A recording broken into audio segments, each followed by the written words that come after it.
It is my honor to have a good friend of mine, singer, songwriter, producer, author, professor.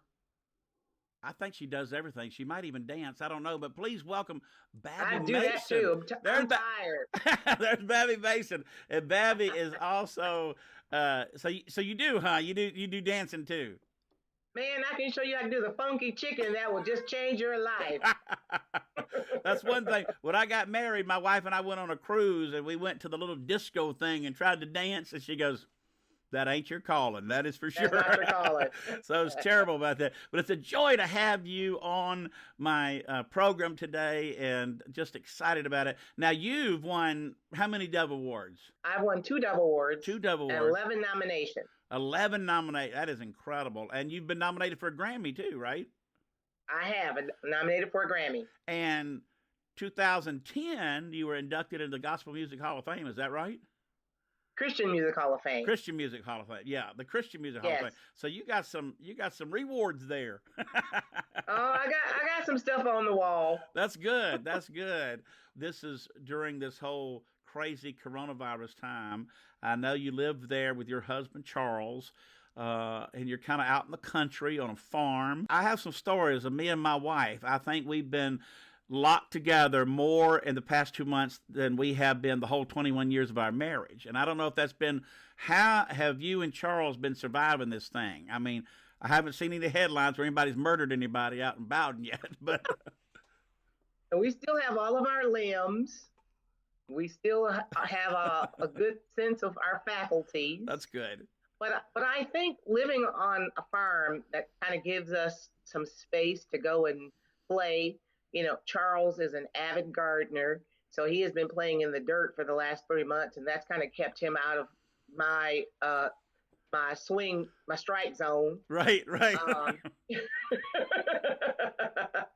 So he's been out in the pasture planting beans and greens and taters and maters, and he has a wonderful muscadine vineyard, which keeps him really occupied. And of course, this is planting season, so this is perfect. Perfect. I have been working on a songwriting book, so that has kept me behind the computer. And I also run an internet radio station at BabbyMasonRadio.com. So that kind of keeps, and I've been teaching songwriting at 3 universities this spring. Wow. Of course, school is over now. So that's kept me pretty occupied indoors and him pretty occupied outdoors. So it's So you've kind had of a good setup right now. You've had that healthy social distancing at home too. Yes, very healthy social distancing. Well, that's good. Yeah, I told somebody the other day I came home from getting something for Donna at the store real quick, and the mover was taking a king size bed out and moving 2 twin beds in. She goes, she's just social distancing, okay? So she's putting. Of course, I had to hide the pistol too, so make sure she couldn't find that. So yeah, please hide that. Tell people what an internet radio station is. Tell them what that is. Well, it's actually, it sounds like a radio station, like a terrestrial radio station, but it's all digital. And you log on to it just like you would log on to any website. Right. So you type www.BabbyMasonRadio into your browser, and the radio station website comes up.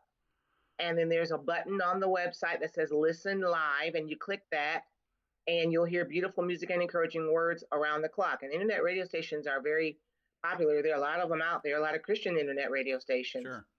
Now that I'm out there, I'm finding more and more Christian radio station providers than ever before. So but our station kind of has a real distinct purpose, in that, Scott, you know that I'm a real cheerleader for the independent artist and the self-published author. Absolutely. I have an annual conference called The Inner Circle, which basically means I let people in on the inside of my life and ministry. Sure. And I teach upstarts and independent artists and self-published authors how to write better songs, how to create better projects, how to write better books, how to be a better communicator, how to look better online, how to be an artist of excellence. And we teach and train them over a weekend, usually in the fall. And you have come and you've talked about marketing and promotion and how to look better online and how to create a good website, how to promote your ministry online. And so we're just doing our best to deposit tools and techniques of excellence into the lives of independent authors and artists, and then we play their music on our website. We That's tell the good. stories on our website, interviews on our website, and give them wonderful promotion at BabbyMasonRadio.com. And I'm going to put that up on the screen, BabbyMasonRadio.com. And let me tell you, folks, Christian radio is a great thing. Don't get me wrong. The terrestrials that you hear in the car and tune in, or wherever you tune in to Christian radio, your town might not even have a Christian radio station, which is Babby Mason Radio will be perfect for that. And I don't know if you're like me, Babby, but some Christian radio stations, it's like they pick the same 10 songs, and that's all they play all day long. And it kind of rotates with the same ones over and over and over. Maybe that's their plan.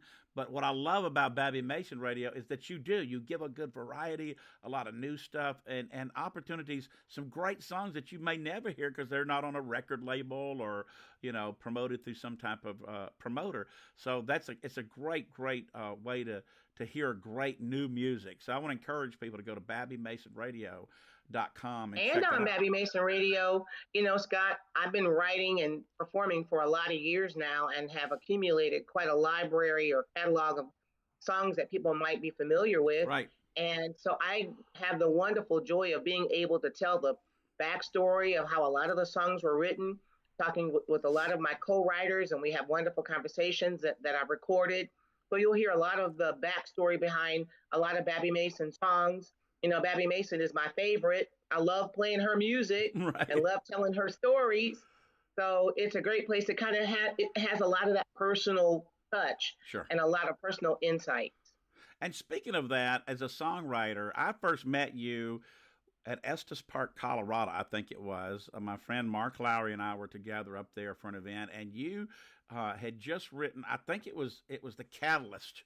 I think and you can tell me if I'm wrong. The catalyst for your music career. Tell a little bit of how you got to Estes Park and what you did there and what happened. Well, Scott, I was a music teacher, was a middle high school music teacher right out of college. But deep in my heart, I'd always had this desire to sing as a profession. Early on, growing up near Detroit, initially I wanted to be a Motown singer, but God kind of nixed that dream early on. But it was God's. I had a dream, but God had a plan. Amen. And that plan was for me to sing totally for him. And when I went to college, I had a life-changing experience that really helped me to focus my faith and my life and my music totally on the Lord. I made my first album when I was in college. I went to Spring Arbor University in Spring Arbor, Michigan, and I made my first album back in the day, back at Spring Arbor University. Well, I taught school for about 8 years. All the while, though, and you know how this happens, Scott, you're working your day job, but on the weekends, I was doing concerts or, a ladies' conference or a women's retreat or a women's luncheon, just Right. anything and everything that I could do to launch my singing career. And it wasn't just about the career, it was really about the love. I Sure. just love singing and I love communicating about Jesus and encouraging people. That was the reason why I still do it today. And it began to conflict with my day job. Saying yes to concerts. Sometimes I'd be in Middle Georgia on a Sunday night, and we had a growing family. The kids were little, and we'd pile everybody in the station wagon and drive to Jessup, Georgia, Oh yeah. on a Sunday night, and have to drive 3.5 hours back to Marietta, Georgia on a Sunday night to get everybody ready for school. And after a couple of years of doing that, it just began to be a bigger and bigger conflict where something had to change. Well, to make a long story short, I quit my job in 1984. That very same year, I heard about the Christian Artist Music Seminar in the Rockies. Went all the way to Colorado the very first year, entered one of my songs thinking that I was the best thing since wheat bread. And but they ripped my song to shreds. But the good thing about it is I sat in on some songwriting classes that literally changed the way that I saw songwriting. I realized that there are principles, there are tools, there are techniques to writing a great song. And sitting in those workshops really changed my life. And coming out of that first conference, that was in the summer of 1984. I came home to write a song called "All Rise," Mm-hmm. and I thought the song was pretty good. Charles, my husband, thought it was really good. Of course, he thinks everything that I write is pretty Sure. good. Sure. So I went around the corner to the church where I was attending at the time, and my music minister, Billy Jack Green, really believed in the song, and he had the song arranged by the arranger in our choir, and the song started getting exposure, and it just started blowing up. And I could tell you story after story of how the Lord used that song to open doors. Right. And 36 years later, I'm still singing the song All Rise. As a matter of fact, I teach songwriting at Lee University, and one of my students about a decade ago, Bradley Knight, was in my class at Lee University, and now he is like one of the arrangers in Christian music today, and recently wrote another arrangement of All Rise, and it is stunning. So it's just amazing to hear an arrangement that one of my students did with one of my songs, and it's really just a beautiful thing. So I'm still singing All Rise. Now, The song is still, didn't you go back to Estes Park at that conference and enter that song? I did. So I went back the next year Yeah. in 1985, entered the song again in their songwriting competition, and it won first Hmm. place. I ended up placing first in the vocal competition as well. So it That's was a awesome. big year, and that introduced me to a lot of people in the industry. And I ended up signing with Word in 3 years later in 1989, and was with Word for about 10 years. And that's really kind of how a lot of my music began to get out there, because with Word Records, I got radio attention, and a lot of my songs ended up in print. And my travels were really heavy at the time. And Sure. so I was living, I'm still living my dream. I'm just living a different part of my dream, Oh, but sure. that's when the dream really began to take shape in the late 80s and the 90s. Now, as there might be some people watching this who are young songwriters, or maybe they feel like God's calling them to do full time music and concert or whatever. First of all, I want to encourage them to go to Babby. It's so easy because it's just Babby.com. You can't beat that. BABBIE.com. We'll put it on the screen here too so people can Thank go you. there. And I think it's on the right hand side of your website. You can see the different conferences that you offer. And you have songwriting conferences and for singers, and maybe they're not a songwriter. Don't you have a conference that's just for that people? They might not be a songwriter, but they're a singer. They want to get out and sing too. Correct? Well, we cover all of that in the same weekend. So Okay. we cover songwriting, we cover book writing, and we cover launching your music ministry all in the same weekend. So we'll spend the first day on more focused on songwriting, and we critique your songs. We give you immediate feedback on your songs. Then the next day we'll talk about launching your ministry, writing books, um, and introduce you to people that can assist you, answer your questions, help you launch your ministry. We have Babby Mason Radio to encourage them to get their music out there. So we kind of a tool that is basically for the independent artists, because there are a lot of independent artists out there that have great music Oh, and wonderful stories, and great but they're ministries. God has really wonderful ministry. is using them in the local church. I mean, you can count on one hand people that hit it big time. You know what I'm saying? And I mean, really out there. And it's good to have dreams like that, but use you where God's planted you now. That's what I tell people, and make it Yeah. the best you can be. And if you're at local churches, I'm telling you, if you're a singer, songwriter, God's leading you in this direction, then you need to go to Babby.com and sign up for one of her conferences and come to these things. I've had, like you said, I've had the privilege of being there and speaking and helping in some of the marketing website stuff, but it's just great. And you bring in other collaborators and other songwriters too, correct? That's correct. We really want to help them in all of those areas: how to jumpstart ministry, how to write better songs, how to promote your ministry, how to expose your ministry, how to get your music out there. People on Babby Mason Radio have even collaborated to write songs. They've done concerts together. So a lot of it is just being in the room with other writers and Sure. other publishers, marketing directors, and we bring in people from who are publishers from major publishing companies, major record companies. We've had competitions, and back in the day when we were doing our competition, and Estes Park was still the conference was still going strong out there in Estes Park, Colorado. We'd send our winner to Estes, and they would come back with trophies every year. So Oh, we have been a cheerleader for the independent artists for almost as long as I've been in ministry. and I've met a lot of people at your conferences. I mean, people that were part of the Brooklyn Tabernacle Choir and other great singers, and they just want to know more of how to do this and how to get this ministry going. So it's a great resource. You want to check out Babby's conferences. I think you have those twice a year. Is that correct? Yes, we usually have one in the spring. Of course, events of this spring have put Sure. a kind of put the squelch on our spring conference, but we do plan to launch our conference to have our conference this fall in October. So I would say just go to babby.com and sign up on our mailing list, or send me an email, babby@babby.com, and we'll get you all the information. Or just visit the website and get all the information. We'll be able to give you everything that you need to join us. The conference this year will probably be online because I'm using Zoom like Sure. crazy now. Sure. I think I've never used Zoom as much as I am right now because I'm teaching a lot of songwriting. But it's kind of wait and see. We'll see what the fall looks like, but we will definitely have a conference this fall. The coronavirus was not, China didn't cause this thing. Zoom did. Because they're getting business. I'm And blame telling it you, on Zoom. they're the one behind it.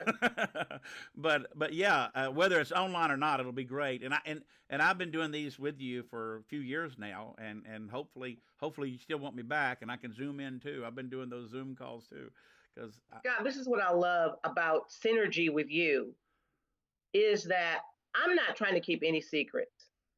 You know what I mean? right. I'm a teacher. I'm a teacher in my soul. My Yes. soul. Yes. I love it when the lights come on, when I see one of my students get something that I've been trying to teach them. I want to give away information. I want to impart excellence. I want to see you aim for a goal and hit that target. I want to see you write a better song. I want to see you sing a better song.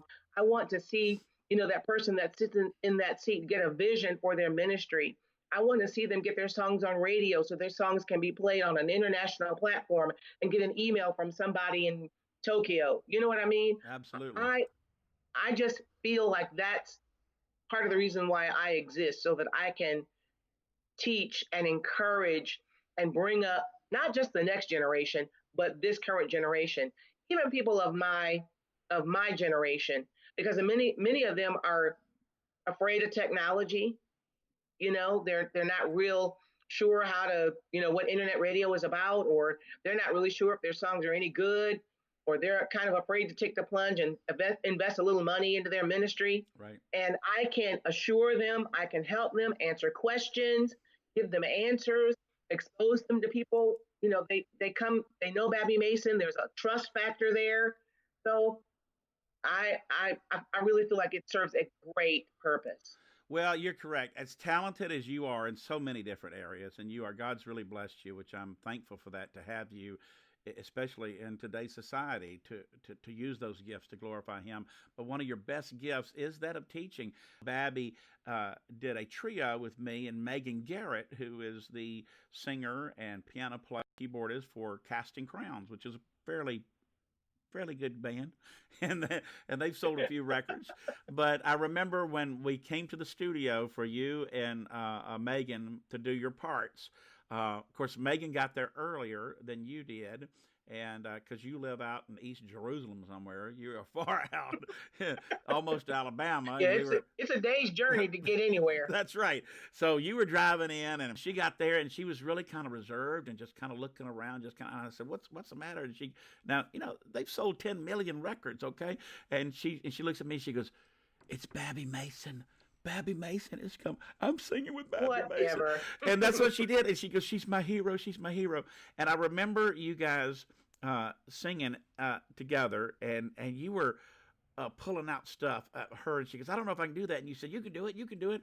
And boy, you got her. You were a teacher to her. You were an encourager, a cheerleader. Said, "No, you can hit that note. You can do it." And she did it. And I remember I don't know if you remember this, but where she said after that was done, she goes, "Will you come with me and help me when we do our records?" To pull that out, because that is you were such an encourager. There's no pretense. There's no prima donna person with Babby Mason. That is for sure. It is all about helping. Using God's power to help other people, and you're really good at that as an encourager. And that was just an encouraging. Just to watch that was great, because you were in your element, I believe, as a teacher and an encourager. Most definitely. And that was such a blessing to her. I know she enjoyed it. I want people to come to the conferences. I want people to. And by the way, BabbyMasonRadio.com. I have a book out called "I Am Not My Own." Just ask my wife, and it was written from all of my. It was written from all of my Monday Mood Changer radio programs, and I think you still play. Just so you know, I'm working on new ones, but you do you still play those on Mason Radio Every Monday at noon. every Every Monday? Monday at noon on BabbyMasonRadio.com, you will hear Monday Mood Changers with Scott Davis, and So they sound amazing. well, thank you, thank you. My wife and I have gotten in a few more fights, so we got some new material, and so Yeah, yeah. See, this is what I love about ministry is everything is fair game. So if something happens in your life, okay, I'm putting that in the book. that's right, exactly, exactly. So when Donna and I, people ask Donna in concert, said he talks about you a lot. Do you have a problem with that? Says no, it pays the bills. That's So right. now, as a teacher, is there something, just a little nugget that maybe you could share with a young artist or a young songwriter that just to give them a little teaser of something they can learn right here? So if you got a little something for them, that'd be great. Most definitely. I am in the process right now of writing another book. I'm writing a songwriting manual because I've been teaching songwriting now for probably 25, almost 30 years, and I have acquired some of my own tools and techniques that I've kind of discovered, myself. So I'm writing them down and putting them in a book. But I would say probably one of the biggest things that has helped me as a writer, and one of the biggest tools, one of the greatest tools that I teach my students is that, and this may sound a little trite, but it's true, and that is songwriting is both inspiration and perspiration. And if you there's kind of two ways to look at songwriting. You can look at songwriting kind of as a hobby. Hmm. You can write a song, for your daily devotion. You can write a song, for your husband, for your anniversary. You can write a song for your kid to rock your baby to sleep at night. And all of that has tremendous value. But the moment that you take something that you write and you want to put it on a international stage, like on a radio station, or sing it on television, or put it in some kind of a market where you expect people to maybe go and buy it, well, that's a game changer. When you enter into that arena, then you want your song to be just as good as or better than what we call the industry standard.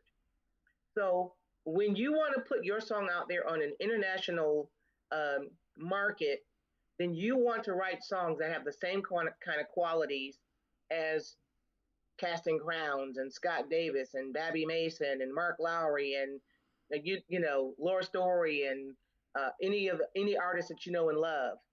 So that's where perspiration comes in. And when you're talking about perspiration, you need somebody, a coach or a teacher or an instructor or somebody over your shoulder to teach you the rudiments of songwriting. Right, And when you do that, it's kind of like being really vulnerable because every mother thinks her baby is beautiful just like it is. right, right. But my mama used to when I first had my babies, my mother said now, uh, when the cartilage is like real shapeable. So she said, now shape his little head, rub his little head every day and make it nice and round and rub his nose so it'll be nice and long. And you can do that while the cartilage is pliable and malleable. So, in those early days, you really need somebody to help you shape your songs and to tell you, okay, this is really good about your song, but you need to work on this. And I think that is so important. Just be vulnerable enough. Maybe go to it. That's what's really good about the Babby Mason Music Conference is that, or what we now call the Inner Circle, is that we'll be honest, but we won't hurt you. You know what Yeah, I mean? right, right. We'll be honest with you and say, this is a great idea, but you need to work on this and you need to work on that. And we'll give you really good feedback to help you become a better songwriter. So I say knowledge is power. Hone your skill. Listen, I wrote a book called Fully Qualified. And the premise of the book was a beautiful passage that I discovered in the book of First Samuel chapter 18. And it's the story of David when he was called into the service of Saul. And in this passage, around verse 16, it talks about the servant. Well, Saul was having his emotional imbalances and One moment he'd be, easy to talk to, the next moment he'd be throwing a spear at you. Hmm. And one of his servants said, "Listen, you need some help. If we get a musician over here to play for you, you'll feel better." And the king said, "Hey, that's a good idea." And this is what the servant said about David. The servant said, and this is what the book is about. I think these are the qualities that everybody in ministry, whether it's music ministry or preaching ministry or whatever, needs. These are the qualifications I think that we need to have. The very first thing the servant said about David was he's skillful, Hmm. powerful. If you don't have some level of skill, Right. and if you don't want to hone your skills, then it's a hobby, and then you need to be thinking about just staying where you are, Sure. But he had the servant said of David, he's skillful, he's a brave man, he's a warrior, he speaks well, he's good looking, and the Lord is with him. And Wow. those are the qualifications I think for ministry, and that's what the book Fully Qualified is about. It's available at babby.com or on Amazon. But it's a powerful ministry tool just to kind of help you understand this is the standard, this is what you need to be reaching for. And this is what I talked about in my book that's coming out called Songwriting Made Easier that I'm writing right now. It's all about excellence and how to get there. And I like the title of that, Songwriting Made Easier. Not easy, but No, easier. easier Right, because because it's work. songwriting is work. It's hard work, That's right. but it's so rewarding when you write a song, number one, that has the right ingredients, a great idea, a strong title, a good opening line, rhyme, rhythm, and repetition, and form, and with a good story, and it has emotional impact, and you get feedback from somebody who says, "Hey, I listened to your song and I love it, and it gave me encouragement to to keep going." Sure. That is so powerful. Absolutely. And when you get feedback from people, remember it's feedback, and be teachable. That's what I say because Yeah. it nobody likes their, like you said, their baby to be called ugly, and you might write a song and people say, "Oh, that's not very good," or whatever. But learn same way with humor, comedy. I mean, my wife is a very critical person in a good way, a good critique. After a concert, she'll say that that wasn't that wasn't that funny, or she'll tell me something, and I'll try to new joke or whatever. She goes, no, no, no, you got to work on it, work on it, work on it, and it does. You got to sit down. I sit down a lot of times with stories, and I write them all out, and then say, all right, what could be funny about? And it takes time, just what anything. And I can tell when I'm not taking the time on it, and it's just okay. And there's some people out there who've written some songs that are just okay. But if you work on it, that's a key thing, I think, is being teachable and letting people critique you, and take that criticism, that constructive criticism. So I I hope really people. think that when I went to Estes Park, Colorado back in the 80s, one of the best things that could have ever happened to me was a song that I wrote that I thought was good, but they gave me a real critical bit of feedback Right. to let me know that there was room to grow. That was one of the best things that could have happened to me as a writer. Yeah. And it was the next year when you had the one that won the contest. So that's That's awesome. All right. rise. That is great, great advice. So I want to encourage people to go to babby.com. Again, I'll put up the information and sign. The main thing is go there, subscribe to her email newsletter. Because when you subscribe to that, she'll send you some emails about what's coming up with the different conference and her concerts and all that kind of stuff. So check that out and go to BabbyMasonRadio.com and check that out. I know God's allowed you to really share the stage with some amazing people. I know you've done Billy Graham crusades, and sung with some presidents. I like to share some funny stories. Tell about a few of the people that you have met along the way. That means some really neat people. And then if after that, if you know of a funny story or two that you can tell that happened, that would be great because I love funny stories. Oh goodness. So I was asked to sing for the governor's prayer breakfast. This would have been around 1985 or 6. And the governor of the state of Georgia at the time was Joe Frank Harris, a wonderful Christian man.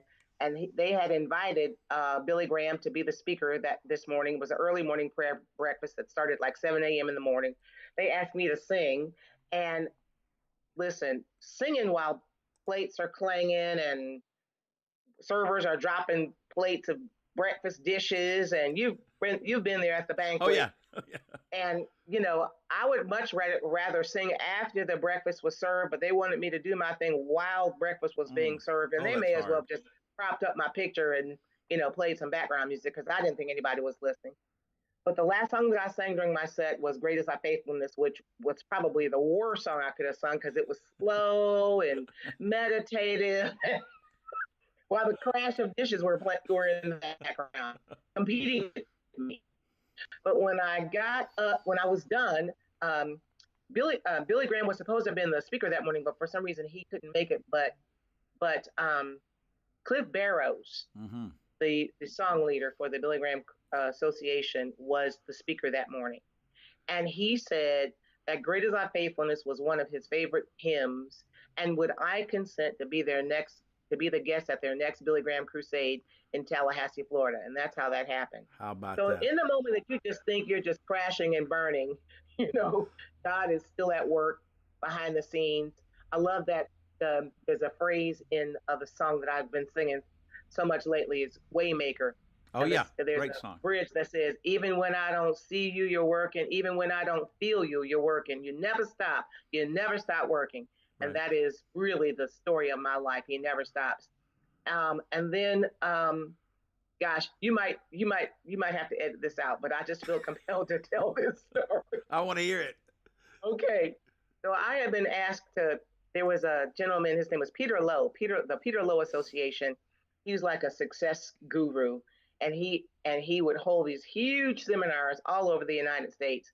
And I would go and sing, and he would have Michael Jordan, Mary Lou Retton, um, Bill Cosby before Yeah, yeah, sure. he was Bill Cosby. Presidents, General Norman Schwarzkopf, uh, the presidents George Bush. Um, let me see, George Bush, which the father, Daddy Bush. Yeah. I forget which number he was, and his wife Barbara Bush, and several wonderful political dignitaries. Well, it was during the lunch hour one time that I was sitting down eating my lunch, and President Bush came to sit down at the same table. Here I am having lunch with President George Bush, and he asks me. He says, "So you're into Christian music?" I said, "Yes, sir, I am." He says, "Well, Sandy Patty is one of our dear friends." And I said, "Oh yes, we know that." He said, she broke her ankle playing volleyball at Camp David." I said, "Oh yeah, it was all over the Christian news. We all heard about that." And he said, "Yes, she broke her ankle." And then he said, "Tell me, is Sandy Patty still huge?"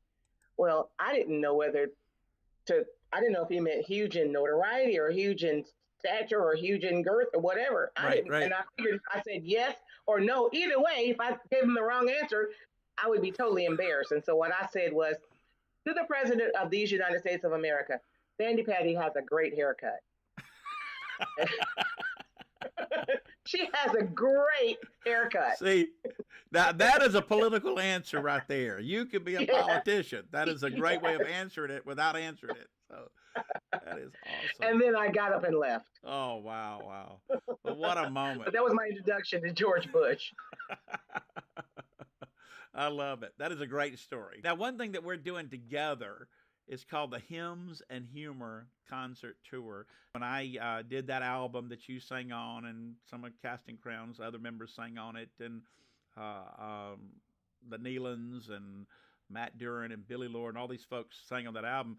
I did the debut concert at my church, and you were so kind to come and share the stage with me that night to help debut that CD. But we had such a good time that you and I said, why can't we do more of these? Because it was so fun. Because we get along great, and I think we have a good rapport on the stage with the humor and your music and all that, and we do some stuff together. It's just fun, fun, fun, and it's great encouragement for believers.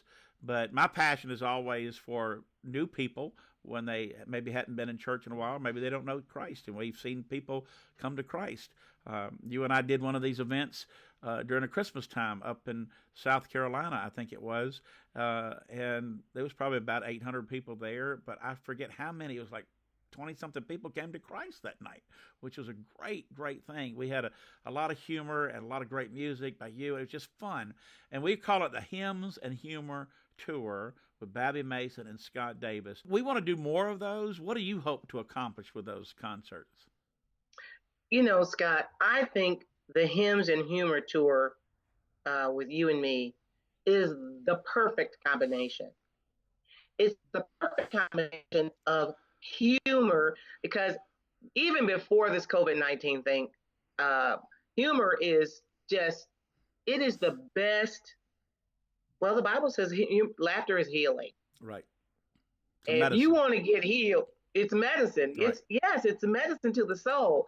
And you will just, I mean, you are just one funny guy, side splitting, funny, clean, Well, family humor. It is amazing. And then you bring that element of humor, and then I bring the element of hope.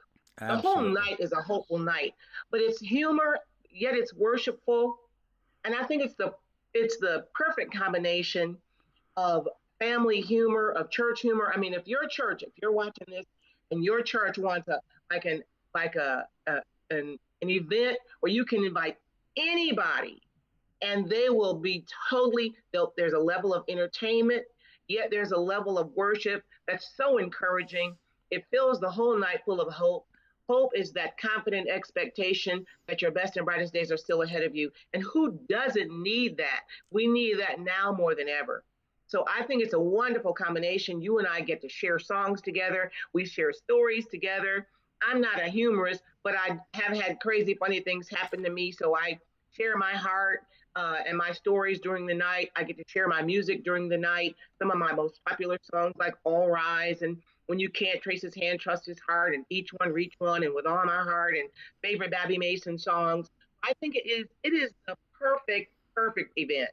And you're right. You do have some great, funny stories, which I love that about you because you do. You people laugh at those stories. They're great stories that you just kind of weave with the songs. And it's not all hymns. I don't want people to be mistaken. It's not all hymns. We'll do some hymns, but it's hymns and some older songs and some favorites and songs that you've written. It's just a fun night, and we want people to leave with that hope. And let me tell you, during this whole coronavirus season, well, I hope it doesn't stay a season. I hope it's done for, after this. People are looking for hope. We've got the Hymns and Humor concert with Babby and Scott, and we're excited. Right now, we're excited about it because, and it gives anticipation for something that we're looking forward to because people want to get out of the house. They want to get together. And let me tell you, social distancing is a thing that we're mandated to do, but it's not biblical. I'm telling you, the Bible says where two or three or more are gathered together. And the Mm-hmm. Bible says in Hebrews, do not forsake the assembling of yourselves together. And we need Mm-hmm. to And be greet one another together. with a holy kiss. That's right. If I got corona, I'm going to hug every enemy I have and kiss him on the mouth. But really, people are going to be excited about getting back to church. And I think this Hymns and Humor event will be a great event to get people excited, something to look forward to. And it's going to be a fun night. They can bring their friends. They can bring young people. They can bring 8 to 108. And it's going to be family friendly. So I want to encourage anybody, if you're church watching this and you want a fun evening with a good mixture of variety of music and humor, then the Hymns and Humor Tour will fit the bill for sure. You and your wife, how long have y'all been married? My wife and I have been married for 21 years. Wow. Charles and I have been married almost twice as long as you all have. We'll Wow. be married 40 years. 40 We'll be years. married 40 years in June. And, Yeah. and Charles has a unique way of communicating, doesn't he? He does. And it's very interesting, Scott, in that, some people say, well, I've heard it said that opposites attract. Well, in Charles, in my case, I think it's opposites attack. We are just so opposite. We are opposite in every way. I'm Oh, from the north, he's from the south. I'm from the city, he's from the country.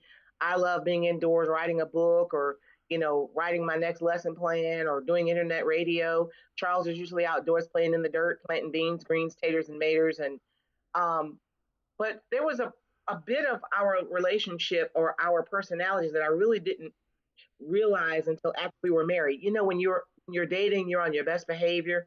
Love is blind. Love is also deaf and mute. You just some stuff you don't see, you don't hear that's until right. after you walk down the aisle. Absolutely.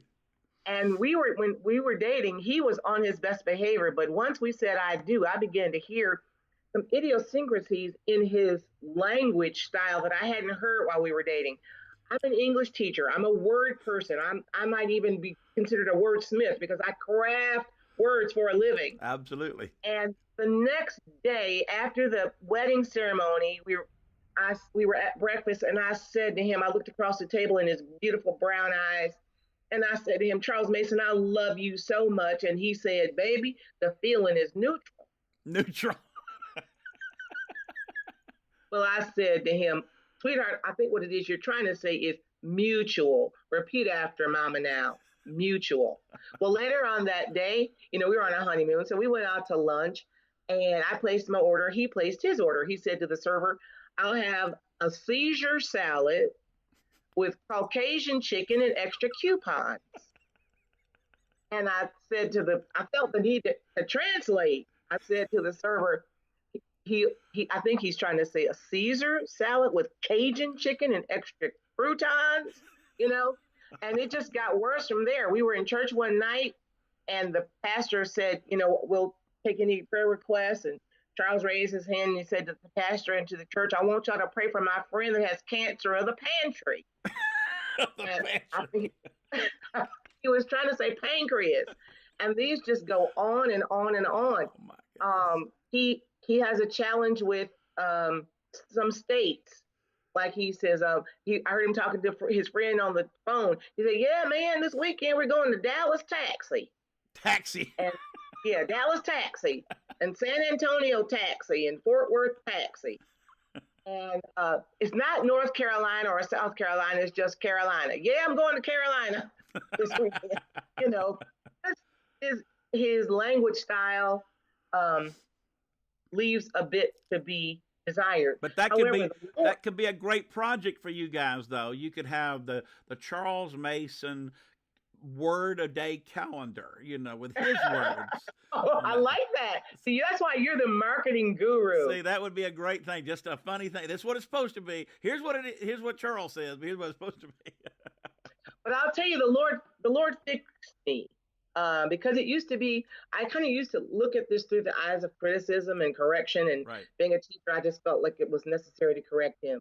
Well, one day I was on stage. I was in a wonderful concert up in South Carolina, and I was actually introducing All Rise, and the spirit of preach came over me, and I said, Jesus is worthy. He's worthy of all the adoration. He's worthy of the adulation, and he's worthy of the ovulation. Well, when I realized what I had said, I just kind of glazed over it and just kind of went on to the next thing until the audience snicker, and then snicker turned into laughter, and that just turned into just being out of a control moment. And then I had to stop and apologize. But the Lord, even to this day, I remember that. Oh yeah. And now I look at his language style. This is just a part of who he is, and it's okay. Yep. So we just love people the way they are. That's love them the way they are. Well, Babby, this has been fun. Thank you so much for coming online and just sharing some stories. This has been a blessing to have you on here today. Tell Charles hey for me, and maybe I can get out there sometime when I can get enough gas to make it out your way. Thank you for being on the show Thank today. You, my friend. Always good to see you.